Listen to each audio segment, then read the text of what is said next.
চলতি মৌসুমে জাঁকিয়ে ঠান্ডা পড়ার আগে শীত বিদায়ের ক্ষণ উপস্থিত। আলিপুর আবহাওয়া দপ্তর জানিয়েছে, পশ্চিমী ঝঞ্ঝার উত্তর পশ্চিম ভারতে ঢুকবে 1 থেকে 3 ফেব্রুয়ারি। এই পশ্চিমী ঝঞ্ঝার কারণে বৃদ্ধি পেয়েছে তাপমাত্রা, আর এর ফলে রাজ্যে ঢুকতে বাধা পাচ্ছে উত্তরে হাওয়া। ফেব্রুয়ারি মাসের শুরুর দিকে তাপমাত্রা আবার কিছুটা কমতে পারে, তবে মাসের মাঝামাঝি সময়ে এই বছরের মতো বিদায় নিতে পারে শীত। শীতের বিদায়ের আগেই ঘন কুয়াশার দাপট জেলায় জেলায়। সকাল থেকে কুয়াশার চাদরে ঢাকা উত্তর দিনাজপুরের রায়গঞ্জ। ঠিক কি ছবি উঠে আসছে, আমাদের প্রতিনিধি রয়েছে বিক্রম, সরাসরি সেই ছবি দেখাবে। বিক্রম, উত্তর দিনাজপুরের রায়গঞ্জের এই মুহূর্তে ঠিক কি ছবি উঠে আসছে? সকাল থেকে কিন্তু ঘন কুয়াশায় ঢেকে পড়েছে রায়গঞ্জ শহর থেকে গ্রাম, প্রতিটা কিন্তু এলাকাতে একদম কুয়াশায় কিন্তু যেমনটা দাপট দেখা যাচ্ছে। এবং স্বাভাবিকভাবেই কিন্তু সেই ক্ষেত্রে কিন্তু মানুষের যে সকালের নিত্যদিনের যে কাজ, সেই কাজে যেতে মানুষ দেরি হচ্ছে।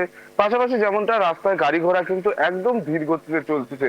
বাড়তি কিন্তু আমরা দেখতে পাচ্ছিলাম যে বাড়তি পুলিশ রয়েছে যেন গাড়ি ঠিকঠাক করে চলে, কারণ এই ঘন কুয়াশায় কিন্তু অ্যাক্সিডেন্ট যেরকমটা বাড়ে এবং সাধারণ মানুষের কিন্তু হয়রানির শিকারও হতে হয়। সেই ক্ষেত্রে দাঁড়িয়ে থেকে কিন্তু এখন ধীর গতিতে গাড়ি চলছে।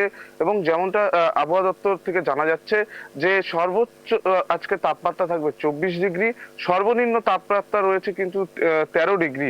সেই ক্ষেত্রে দাঁড়িয়ে থেকে রায়গঞ্জে কিন্তু বেশ কয়েকদিন থেকেই কিন্তু দেখা গিয়েছে যে কুয়াশার দাপট। কিন্তু দুদিন থেকে আবহাওয়া ঠিক থাকলেও কিন্তু এই যে সরস্বতী পূজা, সেই সরস্বতী পূজার আগে আবারও কিন্তু শীত পড়ে গেল রায়গঞ্জ থেকে উত্তর দিনাজপুর জেলাতে।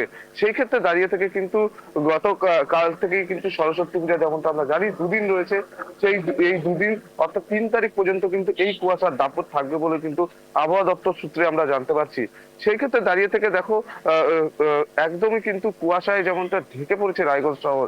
সেই ক্ষেত্রে দাঁড়িয়ে থেকে কিন্তু সরস্বতী পূজা যেমনটা যে রয়েছে, সেই ক্ষেত্রে দাঁড়িয়ে থেকে বাজারঘাটের কিন্তু সবজির দাম কিন্তু একটু বৃদ্ধি পাচ্ছে।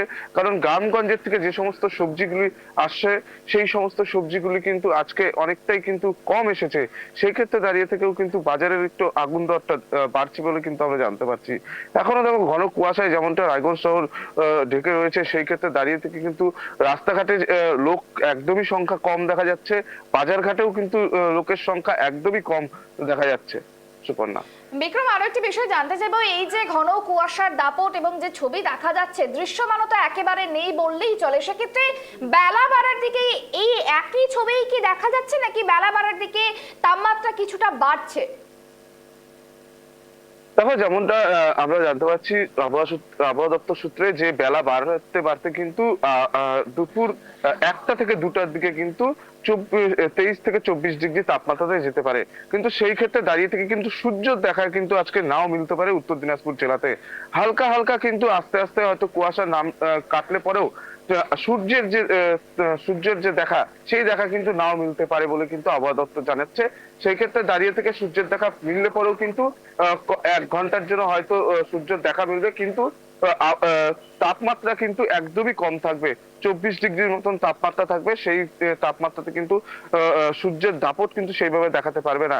সেই ক্ষেত্রে দাঁড়িয়ে থেকে কিন্তু বেলা বাড়ার সাথে সাথে কুয়াশা কাটলে পরেও কিন্তু আবারও সেই গিয়ে কিন্তু আজ বিকাল থেকে আবারও একই কুয়াশা পড়বে বলে কিন্তু জানা যাচ্ছে। এবং সেই ক্ষেত্রে দাঁড়িয়ে থেকে কিন্তু অর্থাৎ 3 দিন, আজকে মাসের শুরু 1 তারিখ থেকে কিন্তু 3 তারিখ পর্যন্ত এই কুয়াশার দাপট থাকবে বলে কিন্তু জানা যাচ্ছে। শুধু উত্তর দিনাজপুর জেলা নয়, বিভিন্ন জেলাতে কিন্তু এই কুয়াশার দাপট কিন্তু দেখা মিলছে। সুপর্ণা, বেশ, অনেক ধন্যবাদ আমাদের সঙ্গে থাকার জন্য। যে ছবি দেখাচ্ছি আপনাদেরকে, ঘন কুয়াশার দাপট জেলায় জেলায়, আর সেই ছবি এবার উঠে এসেছে রায়গঞ্জ থেকেও। দৃশ্যমানতা একেবারেই কম, যানবাহন যেতে সমস্যা হচ্ছে, ধীর গতিতে চলছে যানবাহন, কারণ যেহেতু দৃশ্যমানতা নেই বললেই চলে, সেক্ষেত্রে দ্রুত গতিতে যানবাহন চললে দুর্ঘটনা ঘটার সম্ভাবনা রয়েছে। সেই কারণের জন্যই কিন্তু ধীর গতিতে চলছে যানবাহন।